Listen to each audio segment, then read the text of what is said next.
Shalom Bapak Ibu Saudara yang saya kasih dalam nama Tuhan Yesus. Pada saat ini kita akan belajar bersama-sama tentang seri pahlawan iman.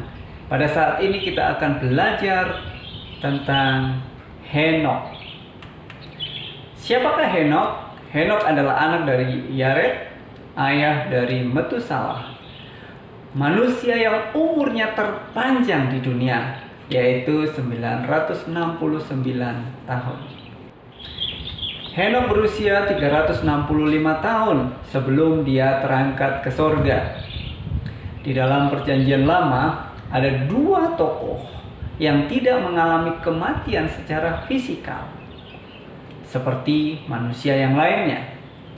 Henokh adalah yang pertama terangkat ke sorga, dan yang kedua adalah Nabi Elia yang langsung naik ke sorga, diangkut oleh kereta berapi yang ditarik kuda berapi yang dikirimkan Allah melalui angin badai. Kisah pengangkatan ini dapat dilihat di dalam 2 Raja-Raja 2 ayat 9 sampai dengan 12. Henokh hidup bergaul dengan Allah.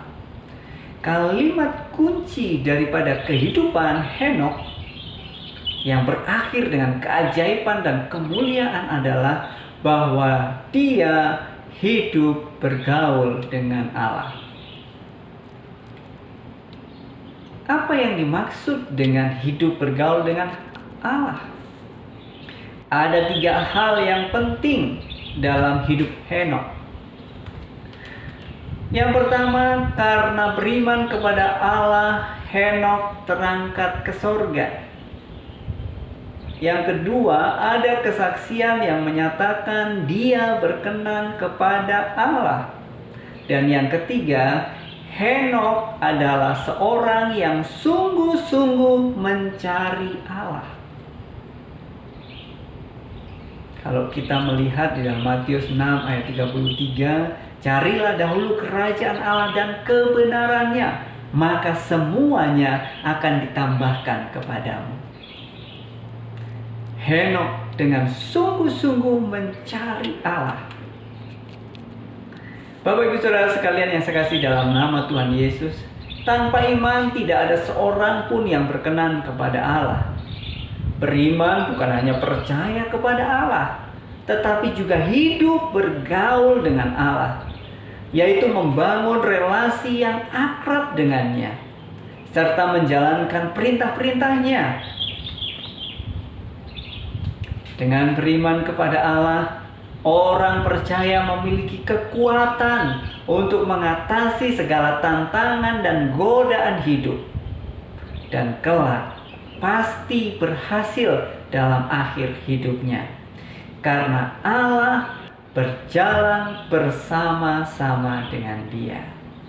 Di dalam 1 Korintus 10 ayat 13 dikatakan di sana, pencobaan-pencobaan yang kamu alami ialah pencobaan biasa yang tidak melebihi kekuatan kita manusia.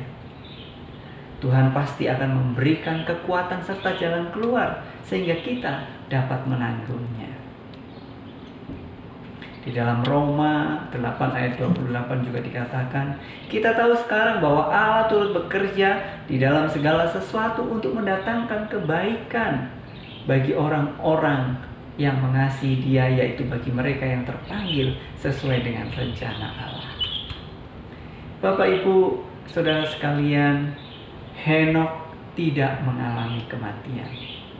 Dengan hidup bergaul dengan Allah, yaitu beriman, berkenan kepada Allah, senantiasa mencari Allah atau sungguh-sungguh mencari Allah, Henokh menjalani kehidupannya sehari-hari hingga akhir hidupnya dia diangkat ke sorga. Penulis Ibrani menjelaskan bahwa Henokh tidak mengalami kematian dan dia tidak ditemukan karena Allah mengangkatnya. Tidak ditemukan sama artinya dengan tidak ada lagi atau menghilang.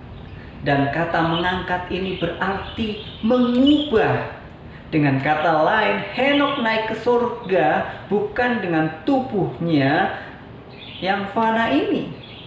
Ya, yang penuh dengan kelemahan, tetapi tubuhnya diubah oleh Tuhan menjadi tubuh yang baru, yang sesuai atau layak dengan keadaan di sorga.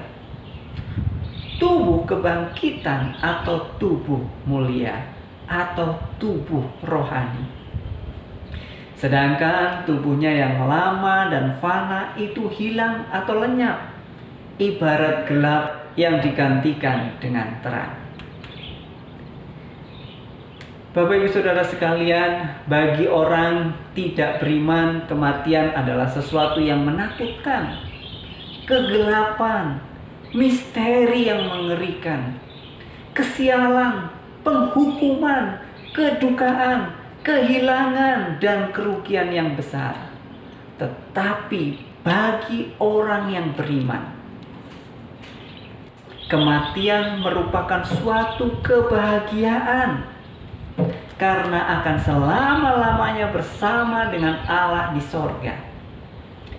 Kematian sesungguhnya adalah perpindahan tempat dari dunia yang fana ini kepada sorga yang kekal.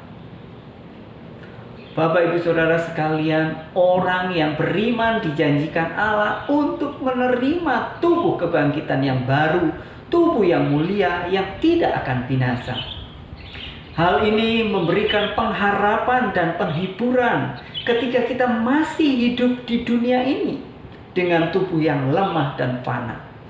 Janganlah kecewa, janganlah sedih, janganlah putus asa, melainkan bertahanlah dalam iman dan pengharapan di dalam Kristus. Kiranya kebenaran firman Tuhan ini menjadi berkat bagi Bapak Ibu Saudara sekalian. Dan apabila Bapak Ibu diberkati oleh kebenaran firman Tuhan, jangan lupa untuk membagikan kepada orang lain. Kiranya Tuhan Yesus memberkati kita semuanya. Haleluya.